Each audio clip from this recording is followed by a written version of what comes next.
n'y a pas d'inquiétude. C'est compliqué de pouvoir parler concrètement et de répondre concrètement à des questions qui sont posées. Qu'est-ce que je peux vous dire de plus sur les finances du Racing? Le premier point, c'est que j'ai fait une réunion il y a quelques jours avec les techniciens des collectivités, avec qui je suis en bon terme d'ailleurs, puisqu'on a déposé le permis de construire hier, pour leur expliquer aussi et répondre aux interrogations que des gens peuvent se poser. Donc les interrogations, c'est les chiffres et les bilans qui les sortent. Le bilan de l'année dernière, vous le connaissez, hein, il y en a même qui le connaissent certainement ligne par ligne. Il y a toujours des gens qui ont beaucoup de curiosité, mais ils peuvent gagner du temps, ils me posent la question, je leur réponds. C'était une perte qui a été un club qui était sensiblement équilibré, parce que ça a été 800 000 euros de perte, c'est-à-dire une goutte d'eau, je dirais, par rapport aux 120 millions de pertes du football français.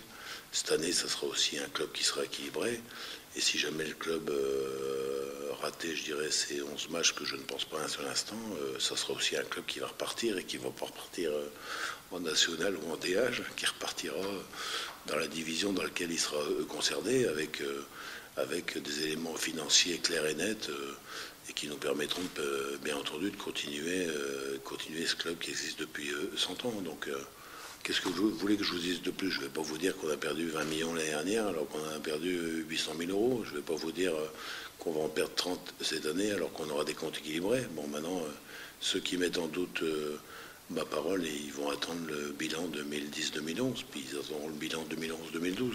J'entends tellement de choses depuis 3 ans sur lesquelles on n'a pas fait face à nos obligations, on n'a pas un retard, on n'a jamais un retard de salaire, etc., etc.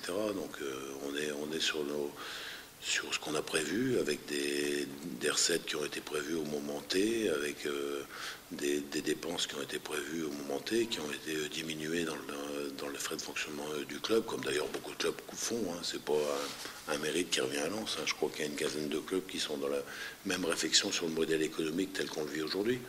Mais il n'y a vraiment pas d'inquiétude. Hein. Si on doit avoir une inquiétude, c'est sur le fait qu'on soit 19e, ça bien entendu. L'inquiétude, on peut la partager, on peut en discuter.